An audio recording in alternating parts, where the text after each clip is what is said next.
नमस्कार, मैं हूं स्नेहा और आप देख रहे हैं नेक्स्ट 9 लाइफ। तो आज हम बात करेंगे जब वी मेट मूवी को लेकर। जी हाँ, जब वी मेट मूवी एक समय पर सुपर डुपर हिट फिल्मों में शामिल हुई थी। लेकिन क्या आपको पता है कि उस फिल्म के डायरेक्टर इम्तियाज ने शाहिद कपूर को कास्ट करने से पहले बॉबी देओल को कास्ट करना था।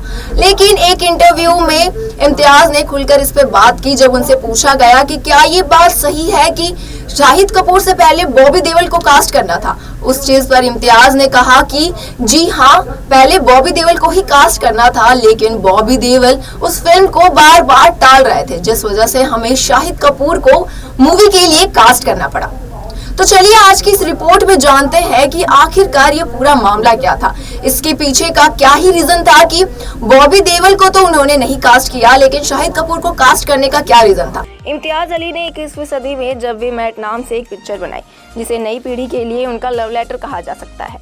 जनता ने उसे रिसीव भी उसी तरह से किया। इस फिल्म ने एक पूरी पीढ़ी को मुतासिर किया है। इस फिल्म में शाहिद कपूर और करीना कपूर को बहुत कुछ दिया है, पर ऐसा कहा जाता है कि शाहिद कपूर का आदित्य वाला रोल पहले बॉबी देओल करने वाले थे। इस पर इम्तियाज अली को एक इंटरव्यू में पूछा गया कि क्या ये बात सही है, तो उनका कहना था कि जी हाँ, बॉबी देओल बार बार फिल्म को आगे चाल रहे थे, इसलिए उन्होंने शाहिद कपूर को ले लिया।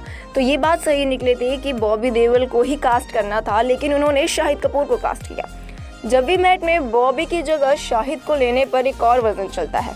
ऐसा कहा जाता है कि करीना कपूर ने बॉबी को फिल्म से निकलवाया। हालांकि हम इस चीज़ पर आगे आपसे बात करेंगे। आपको बता दें कि इम्तियाज़ की पहली फिल्म इसे सनी देओल ने प्रोड्यूस किया था। अभय देओल ने इसे डेब्यू किया था। अब आते हैं इम्तियाज़ ने बॉबी को जब वी मेट में लेने पर क्या बोला था। उन्होंने कहा कि सबसे पहले मैं जब वी मेट बॉबी देओल के साथ बनाना चाह रहा था।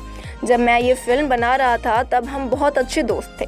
सोचा नहीं था बनने और रिलीज़ होने में करीब 5 साल लग गए। 2000 से शुरू हुई और 2005 में रिलीज़ हुई। मैं ट्राई कर रहा था कि इस बीच मेरी दूसरी फिल्म शुरू हो जाए। जब वी मेट बॉबी करने वाला था, इसलिए मैंने सोचा ना था कि बाद 2 साल तक कोई फिल्म नहीं बनाई। मुझे लग रहा था कि बॉबी फिल्म शुरू करेगा, लेकिन उसे कई बड़े डायरेक्टर्स की फिल्में ऑफर हो रही थी। वो कह रहा था कि इस फिल्म के बाद करेंगे, इस फिल्म के बाद करेंगे।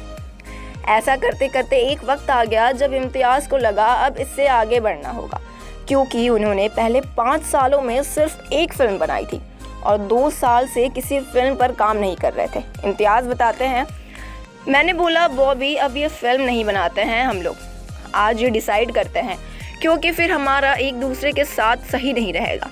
इसके बाद हमने निर्णय ले लिया अब जब भी मेट में हम एक दूसरे के साथ नहीं बनाएंगे। अब यहाँ आते ही एक दूसरे वर्जन पर, जिसमें कहा जाता है कि बॉबी को फिल्म से करीना कपूर ने निकलवाया। अब यहाँ आते हैं एक दूसरे वर्जन पर, जिसमें कहा जाता है कि बॉबी को फिल्म से करीना कपूर ने निकलवाया। इम्तियाज़ ने अभय देओल के साथ सोचा ना था बनाई। बॉबी ने भी ये फिल्म देखी, उन्हें बहुत पसंद आई। फौरन इम्तियाज़ को फ़ोन किया कि मैं तुम्हारे साथ काम करना चाहता हूँ। इम्तियाज़ उस वक्त जब वी मेट की स्क्रिप्ट पर काम कर रहे थे, जिसका टाइटल उस वक्त गीत था। मसला ये था कि इम्तियाज़ को अपनी कहानी के लिए कोई फाइनेंसर नहीं मिल रहा था। दूसरी ओर श्री अष्टविनायक स्टूडियो बॉबी के साथ काम करना चाहता था। बॉबी ने स्टूडियो के सामने एक शर्त रखी कि स्टूडियो को बतौर डायरेक्टर इम्तियाज़ को साइन करना होगा। स्टूडियो वालों हिचकिचा गए, कहा कि वो तो बहुत महंगी फिल्म बनाएगा। साथ ही बॉबी चाहते थे कि करीना उनकी लीडिंग लेडी बने। करीना ने अपनी डेट्स देने से मना कर दिया, जिसके बाद प्रीति जिंटा को अप्रोच किया गया। प्रीति ने कहानी को हाँ तो कर दी, लेकिन कहा कि वो इस प्रोजेक्ट के साथ 6 महीने बाद ही जुड़ सकती है। बॉबी अपने एक इंटरव्यू में बताते हैं कि एक दिन अचानक उन्होंने न्यूज़ पढ़ी कि अष्टविनायक जब वी मेट नाम से एक फिल्म बनाने जा रहा है, इसलिए उन्होंने इम्तियाज़ अली को साइन किया। साथ ही लीड रोल में शाहिद कपूर और करीना है। बॉबी को ये पढ़कर धक्का लगा। शाहिद वाला रोल उन्हें बिना बताए उनसे छीन लिया गया। बॉबी बताते हैं कि वो हाईवे में भी काम करने वाले थे, लेकिन इम्तियाज़ ने इंटरव्यू में बताया कि वो हाईवे सनी देओल के साथ बना रहे थे। खैर, बॉबी और इम्तियाज़ के बीच जो हुआ उसकी वजह से बॉबी ने उनकी फिल्में देखनी भी छोड़ दी, लेकिन उनके मन में इम्तियाज़ को लेकर कोई दुर्भावना नहीं। वो इम्तियाज़ से यही कहते हैं कि मैं तब तक तुम्हारी फिल्में नहीं देखूंगा जब तक तुम मेरे साथ काम नहीं करते। बॉबी मानते हैं कि वो फिल्म इम्तियाज़ के करियर की बेस्ट फिल्म साबित होगी। वहीं हम बॉबी देओल के वर्क फ्रंट की बात करें तो बॉबी देओल हाल ही में एनिमल में आने वाले हैं, एनिमल मूवी। अब वही हम बॉबी देओल के वर्क फ्रंट की बात करें तो लास्ट मूव में उनकी आश्रम वेब सीरीज थी, आश्रम का तीसरा पार्ट। आश्रम वेब सीरीज का पहला और दूसरा सीजन जितना रोचक था वो तीसरे सीजन तक आते आते फुस हो गया। कहानी का केंद्र खिसक गया, पटकथा भटकी हुई सी नजर आती। आश्रम का कॉन्सेप्ट नहीं कहीं गुमसा हो गया है। पिछले सीजन की तरह इस बार कोई ऐसा डायलॉग नहीं है जो याद रह जाए। पहले सीजन ने ही दर्शकों को कभी ना भूलने वाला एक शब्द दे दिया था, वो है जपनाम। लेकिन इसके बाद ऐसा कोई भी शब्द नहीं गढ़ा गया जो जपनाम की तरह आम बोलचाल में शामिल हो जाए। आश्रम के नाम पर लोगों के विश्वास से खेल सकते हैं, सच्चे बाबा जैसी बातें करने भी मत, सॉरी कलाई खुल जाएगी। ये संवाद तो भोपा स्वामी और बाबा निराला के बीच का है। लेकिन एक बदनाम आश्रम 3 वेब सीरीज देखने के बाद पहला थॉट भी यही आता है कि एंटरटेनमेंट के नाम पर सारी कलई खुल गई, क्योंकि इस आश्रम वेब सीरीज से जैसी उम्मीदें लगाई जा रही थी ये उसके आसपास भी नहीं फटकती। आश्रम के शुरुआती 2 सीजन दर्शकों को बांधे रखते हैं, लेकिन तीसरे सीजन की कहानी भटकी हुई थी। एक के बाद एक एपिसोड बीतता जाएगा और आपकी दिलचस्पी कम होती जाएगी। हर एपिसोड बहुत लंबा होने के साथ ही नीरस भी है। हाँ, इस सीजन में एक ही बोनस पॉइंट है कि चौथे सीजन की झलकियां दिखाई गई है। इससे उम्मीद लगाई जा रही है कि नेक्स्ट पार्ट बेहतर हो सकता है। वेब सीरीज की शुरुआत उसी बिंदु से होती है जहां दूसरा सीजन खत्म हुआ था। पम्मी पहलवान अदिति पहुंचकर बाबा निराला से भले ही बदला लेना चाहती है, लेकिन वो अपनी जान बचाने के लिए यहाँ वहाँ भाग रही है। अपने एक साथी के साथ अनजान जगहों पर छिप रही है। वही पम्मी की खोज में बाबा निराला अपनी पूरी ताकत झोंक देता है। लेकिन ये सीन दूसरे एपिसोड तक खिंच गया है, जो कि बेहद बोरिंग और अरुचिक हो गया।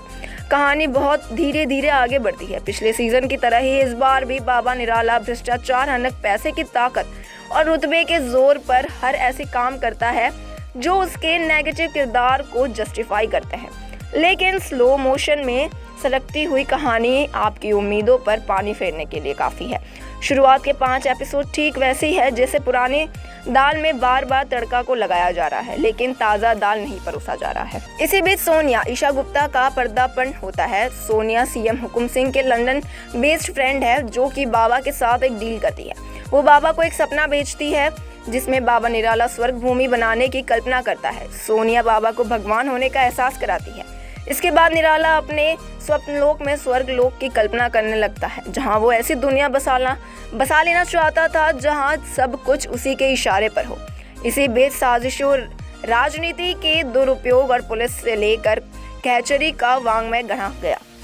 इस सीजन में ड्रग कारोबार का एंगल भी जोड़ा गया है। शुरुआत के कुछ एपिसोड्स में बाबा देओल की स्क्रीन प्रेजेंस उपेक्षाक्रम कम है, लेकिन ओवरऑल वो अपने किरदार को बखूबी निभाते हुए नजर आता है। वही इस वेब सीरीज की महत्वपूर्ण कड़ी है भोपा स्वामी। बाबा निराला के हर षड्यंत्र को किस तरह से अंजाम देना है, ये भोपा स्वामी का खुराफाती दिमागी प्लान करता है। किससे क्या डील करनी है, तंत्र में कौन फिट है और कौन निराश कर रहा है, ये हर वक्त जपनाम कहने वाला भोपा स्वामी ही तय करता है। ईशा गुप्ता इस सीजन में कुछ नयापन लेकर आई है। उन पर एक गाना भी फिल्माया गया है। वो अपने फायदे के लिए बाबा के साथ एक प्रोजेक्ट डील करती हैं, लेकिन जब उनके दोस्त हुकुम सिंह की सरकार पर बात आती है तो वो अपने दोस्त की तरफदारी करती हैं। वहीं मुख्यमंत्री हुकुम सिंह का किरदार कहीं कहीं भटका हुआ गया था। एक सीन में भीड़ के बीच जब सीएम कहीं खोया हुआ नजर आता है तो ये दृश्य अपनी वास्तविकता भी खो देता है। पूर्व मुख्यमंत्री सुंदरलाल का किरदार भले ही छोटा हो, लेकिन प्रभावी है। राजनीतिक गुण भाग से भरपूर और हर कदम अपने फायदे के लिए उठाने वाला सुंदरलाल जब बाबा निराला से कहता है कि क्या मैं आपको सीएम इन वेटिंग नजर आता हूँ, ये सीजन आपको प्रभावित करता है और असल राजनीतिक घटनाओं के इर्द गिर्द से लेकर खड़ा कर देता है। फिलहाल के लिए इतना ही। देखते रहे नेक्स्ट 9 लाइव। Good bye.